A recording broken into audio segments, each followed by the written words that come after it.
ہوا کہ اگر ہیلا بذات خود ناجائز ہے تو بھی تدبیر ناجائز ہے تو ممنوع ہے، اگر مقصد صحیح نہیں ہے تو بھی ممنوع ہے، اگر دونوں چیزیں صحیح ہیں لیکن اس میں حق اللہ یا حق العبد کا ابطال لازم آتا ہے تو بھی صحیح نہیں ہے۔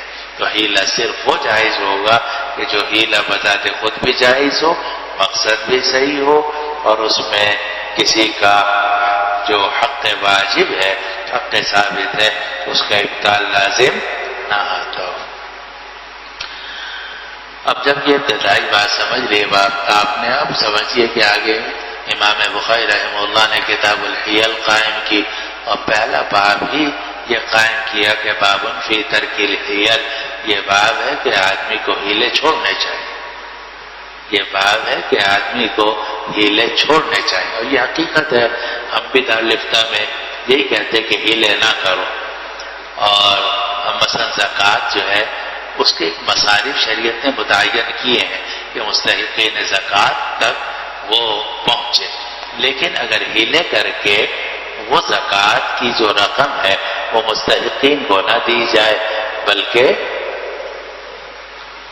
موٹے موٹے پیٹ والے مالداروں کو دے دی جائے، تو یہ ہیلا جائز ہوگا یا ناجائز ہوگا؟ ناجائز ہوگا۔ انما الصدقات للفقراء والمساکین والعاملین علیہا والمؤلفۃ قلوبهم وفی الرقاب والغارمین وفی سبیل اللہ وابن السبیل، مصارف ثمانیہ قرآن نے ذکر کیے۔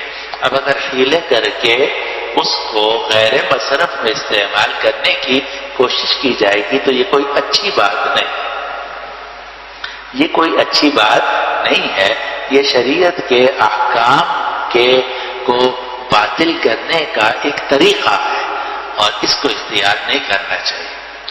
اور اسی لیے اللہ تعالی ہمارے ان اکابر کو جزائے خیر عطا فرمائے۔ حضرت مفتی رفیع صاحب مدثر اللہ اور حضرت تقی صاحب مدثر اللہ کو میں بتاتا ہوں، لوگ مجھ سے پوچھتے ہیں کہ بھئی اس مدرسے میں کیا خصوصیت ہے؟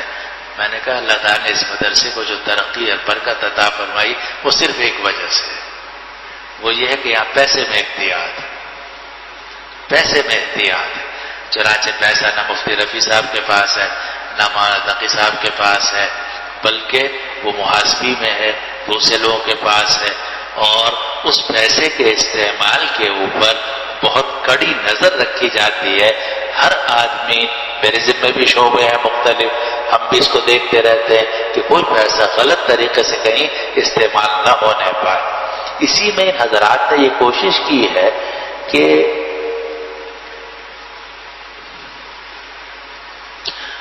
جو زکوٰۃ اور صدقات واجبہ ہیں وہ حتی الامکان مستحقین ہی تک جائیں، اور اس کے لیے انہوں نے بڑی گہری تدبیریں اختیار کی ہیں حضرت مفتی رفیع صاحب دامت برکاتہم العالیہ نے، اور انہوں نے یہ کوشش کی ہے، دیکھو تبلیغ ہوتی ہے نا، تبلیغ آپ سے بھی تبلیغ نامہ پر کروایا جاتا ہے، وہی لائے کہ جی میں مدرسے کو یا صدر دارالعلوم کراچی کو اپنا وکیل مقرر کرتا ہوں کہ وہ میری طرف سے زکوٰۃ وصول کریں، اور زکوٰۃ وصول کرنے کے بعد وہ طلبہ پر خرچ کریں، مدرسے پر خرچ کریں یا مدرسے کے مصالح پر خرچ کریں، ٹھیک ہے، یہ تبلیغ ہے، یہ کیا ہے؟ ہیلا ہے۔ لیکن اور جگہوں میں یہ ہیلا کر کے کیا کرتے ہیں کہ ہیلا کرنے کے بعد اس کو استعمال کیا جاتا ہے ایسی جگہوں میں جو مستحق نہیں ہے، مثلا صدر ہے، نائب صدر ہے، محمود اشرف ہے، اس کے پاس کار بھی ہے، وہ تو مستحق زکوٰۃ نہیں ہے۔ اب اگر ہیلا کر کے اس محمود اشرف کو، مالدار کو جو مستحق زکوٰۃ نہیں ہے، اس کو رقم دی جائے گی تو آپ بتائیے کہ کیا یہ جائز ہوگا؟ نہیں ہوگا۔ ابھی حضرات نے کوشش کی ہے کہ تبلیغ تو کروائی جائے، جو کہ اس کے بغیر گزارا نہیں ہے، لیکن تبلیغ کروانے کے بعد جو زکوٰۃ کی رقوم ہیں اور صدقات واجبہ کی رقوم ہیں وہ انہی مصارف پر خرچ کی جائیں کہ جہاں مستحقین زکوٰۃ رہتے ہیں۔ اسی لیے صدر صاحب کا جو دفتر ہے، نائب صدر صاحب کا دفتر ہے، ہمارے دفاتر ہیں، دارالفتاء ہے، ان میں کہیں زکوٰۃ کی رقم خرچ نہیں ہوتی، تبلیغ کے بعد بھی خرچ نہیں ہوتی۔ تبلیغ کے باوجود بھی نہیں خرچ ہوتے. زکوٰۃ کی رقم صرف وہاں خرچ ہوتی ہے جہاں مستحق زکوٰۃ طلبہ رہتے ہیں. چنانچہ خرچ ہوتی ہے کس پر؟ دارالاقامہ پر. اس لیے کہ دارالاقامہ میں سارے کے سارے نہ بھی صحیح تو کم از کم 80-90% جو ہے وہ مستحق زکوٰۃ رہتے ہیں. اسی طریقے سے مطبخ پہ خرچ کی جاتی ہے کیونکہ مطبخ جو ہے اس میں بھی جو کھانا کھانے والے حضرات ہیں وہ 80 سے 90% مستحقین زکوٰۃ ہیں اور باقی جو غیر مستحق ہیں ان سے کہا جاتا ہے کہ آپ ٹکٹ لیں اور ٹکٹ لے کے آپ کھانا کھا لیں اور جو اس کی لاگت آتی ہے وہ لاگت کے پیسے ان سے وصول کر لیے جاتے ہیں. اسی طرح وہ طلبہ جو مستحق زکوٰۃ نہیں ہوتے ان کے کرائے کے کمرے رکھے گئے ہیں کہ آپ پیسے دے کر یہ کرائے کے کمرے میں رہیں. تو یہ سب کوششیں کی گئی ہیں اس بات کی کہ تبلیغ کے باوجود بھی حتی الامکان رقوم جو ہیں وہ غیر مستحقین پر نہ جائیں بلکہ مستحقین پر خرچ کیے جائیں. اب حالانکہ جب تبلیغ ہو گئی تو تبلیغ ہونے کے بعد اگر دیکھا جائے تو جو مدرسے کا محتمم ہے یا صدر ہے اس کو اختیار مل گیا کہ وہ مدرسے کے کسی بھی مصلحت پہ خرچ کر سکتا ہے لیکن یہ حضرات پھر بھی نہیں خرچ ہونے دیتے. چنانچہ کاروں پہ خرچ نہیں ہوتا, دفاتر پہ خرچ نہیں ہوتا, انتظامیہ پہ خرچ نہیں ہوتا. بلکہ میں آپ کو ایک واقعہ سنا دوں تاکہ بات صاف ہی ہو جائے. جب یہ جس مکان میں میں اب رہتا ہوں تو میں پہلے دوسرے مکان میں رہتا تھا, بچے کی شادی قریب تھی تو میں نے حضرت سے عرض کیا کہ حضرت یہ مدرسے کا مکان ہے, میں اس میں ایک کمرہ بنانا چاہتا ہوں اپنے خرچے پر کیونکہ بچے کی شادی کرنی ہے. اس میں 2 کمرے تھے, تیسرا کمرہ میں بنا دوں تاکہ ایک میں تھا ایک میں بچے تھے. اب ظاہر ہے کہ بیٹے اور بہو کے لیے کمرہ چاہیے تھے تو میں نے حضرت سے عرض کیا کہ میں تیسرا کمرہ بناتا ہوں, آپ اجازت دے دیں. مدرسے میں یہ بھی ضابطہ ہے کہ آپ مدرسے کی تعمیرات میں تبدیلی نہیں کر سکتے اور اگر آپ نے تبدیلی کرنی ہے تو اپنے خرچ پہ کریں گے اور وہ بھی صدر صاحب کی اجازت سے ہوگی. خیر میں نے حضرت سے عرض کیا, حضرت نے فرمایا کہ بھائی ٹھیک ہے تم کمرہ بنا تو سکتے تھے لیکن اب تمہاری ترقی ہو چکی ہے اور کافی عرصے سے ہم یہ چاہتے ہیں کہ تمہیں اور فلاں اساتذہ مولانا عزیز الرحمان صاحب ان کو بڑے مکانات میں منتقل کر دیں لیکن ہمارے پاس پیسے نہیں ہیں اور وہ مکان نامکمل حالت میں ہے اور ہم اس میں زکوٰۃ کا پیسہ نہیں لگاتے. جتنے مکانات یہاں بنے ہیں کسی میں زکوٰۃ کا پیسہ نہیں لگا.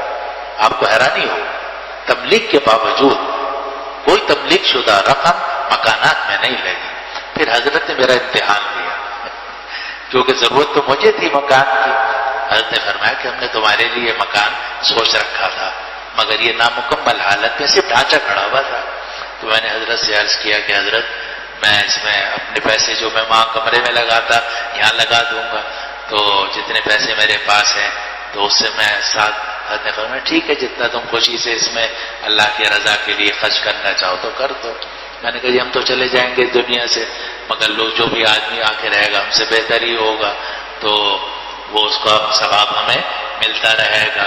حضرت نے فرمایا ٹھیک ہے تم اگر لگانا چاہو لگا. پھر حضرت نے میرا امتحان لیا اور حضرت نے فرمایا کہ آج تک ہم نے اساتذہ کے مکانات پر زکوٰۃ کی تملیغ شدہ رقوم بھی خرچ نہیں کی لیکن ہمیں خیال ہوتا ہے وہ یہ ہے کہ اساتذہ جو یہاں رہتے ہیں ہم صرف ان اساتذہ کو مکانات دیتے ہیں جو مغرب کے بعد یا عشاء کے بعد بھی کہیں کام کرتے ہوں یا تو دارالاقامہ میں کام کرتے ہوں یا دارالفتہ میں کام کرتے ہوں یا آ کے سبق پڑھاتے ہوں یا کوئی اور کام کرتے ہوں ان کو ہم مکان دیتے ہیں ورنہ مکان نہیں دیتے ہم. تو یہ خیال ہوتا ہے کہ یہ جو مکانات ہیں یہ جو ہم اساتذہ کو دیتے ہیں یہ بھی تو مستحقین زکوٰۃ طلبہ کی خدمت کے لیے دیتے ہیں تو تعویل تو ہو سکتی ہے کہ جو اساتذہ یہاں بیٹھے ہوئے ہیں تو وہ مستحقین زکوٰۃ طلبہ کی خدمت کر رہے ہیں شام کو اس لیے ان کو ان کے جو مکانات ہیں وہ طلبہ کی تملیغ شدہ رقوم سے بنا دیے جائیں. تو تمہارا کیا مشورہ ہے؟ تم بھی مشورہ کر لو اور مفتی عبدالرؤوف صاحب سے بھی مشورہ کر لو. آپ دونوں جو مشورہ کرو گے ہم بھی اس کو سوچ لیں گے. خیر میں نے اور مفتی عبدالرؤوف صاحب نے مشورہ کیا تو ہم نے بھی یہی سوچا کہ یہ جو رقم زکوٰۃ کی آتی ہے یہ مالداروں کے لیے نہیں آتی، یہ غریب طلبہ کے لیے آتی ہے، مستحقین زکوٰۃ طلبہ کے لیے آتی ہے۔ ہم حیلہ کر کے اپنے مکان بنوانے میں اس کو استعمال کریں، یہ غیرت کے بھی خلاف ہے، اور میں سمجھتا ہوں کہ یہ شریعت کے بھی خلاف ہے۔ چنانچہ میرا بھی اس پر اتفاق تھا، مجھے تو شرح صدر تھا، اور حضرت مفتی عبدالرؤوف صاحب نے بھی یہی فرمایا۔ چنانچہ ہم نے حضرت سے عرض کیا کہ حضرت جو آپ کا طریقہ اب تک چل رہا ہے کہ آپ انتظامیہ پر اور مکانات پر خرچ نہیں کرتے زکوٰۃ کے رقوم، میرا خیال ہے کہ اس کو جاری رکھا جائے اور اس پر زکوٰۃ کے رقوم اور ہمیں کوئی جلدی نہیں ہے تو ہم اپنا پیسہ لگا دیتے ہیں۔ چنانچہ کافی رقم، بھاری رقم الحمدللہ مجھے توفیق ہوئی اس مکان کے بنانے میں، اللہ تعالیٰ اپنی بارگاہ میں اسے قبول فرمائے۔ تو میں بات یہ کہہ رہا ہوں کہ زکوٰۃ ہے کس کے لیے؟ مستحقین کے لیے۔ اب اگر متمم صاحب کی کار اس سے خریدی جائے گی تملیک کرنے کے بعد تو فقہی طور پر تو شاید گنجائش ہو جائے، لیکن حقیقت میں یہ مقاصد شریعت کو باطل کرنے والی بات ہے۔ اس لیے میں تو ڈٹ کے کہتا ہوں انما الصدقات للفقراء والمساکین لا للمساجد ولا للمدارس۔ اسی لیے صدقات اور صدقات واجبہ کے رقوم آپ مسجد پہ خرچ کر سکتے ہیں؟ نہیں کر سکتے۔ مدارس کی تعمیر پہ خرچ کر سکتے؟ نہیں کر سکتے۔ اس لیے یہ جو بنا ہے مینار وغیرہ تو اس پہ کوئی زکوٰۃ کی رقم نہیں لگی، مسجد جو بنی ہے اس میں کوئی زکوٰۃ کی رقم نہیں لگی، جتنے دفاتر قائم ہوئے ہیں، جتنے مکانات بنے ان میں کوئی زکوٰۃ کی رقم نہیں لگی۔ زکوٰۃ کی رقم آپ کے علاقوں میں لگی ہے جہاں آپ لوگ رہتے ہیں، اور وجہ یہ ہے کہ وہاں جو بھاری اکثریت ہے وہ مستحقین زکوٰۃ طلبہ کی ہے، تو وہاں تبلیغ کر کے اگر ان کی آسانی کے لیے بہتر سے بہتر رہائش، بہتر سے بہتر کھانا ان کو فراہم کر دیا جائے تو یہ کوئی ایسا ہیلا نہیں ہے کہ جو ناجائز ہو، کیونکہ آپ لوگوں کو آرام مل رہا ہے تو یہ ہیلا جائز ہو جائے۔ مقصد یہ ہے کہ ہیلا صرف وہ اختیار کرنا چاہیے کہ جس سے مقاصد شریعت باطل نہ ہو۔ اس کے لیے امام بخاری رحمہ اللہ نے باب قائم کیا کہ باب فی ترک الحیل، کہ آدمی کو ہیلے چھوڑنے چاہیے اور حتی الامکان ہیلے اختیار نہیں کرنے چاہیے۔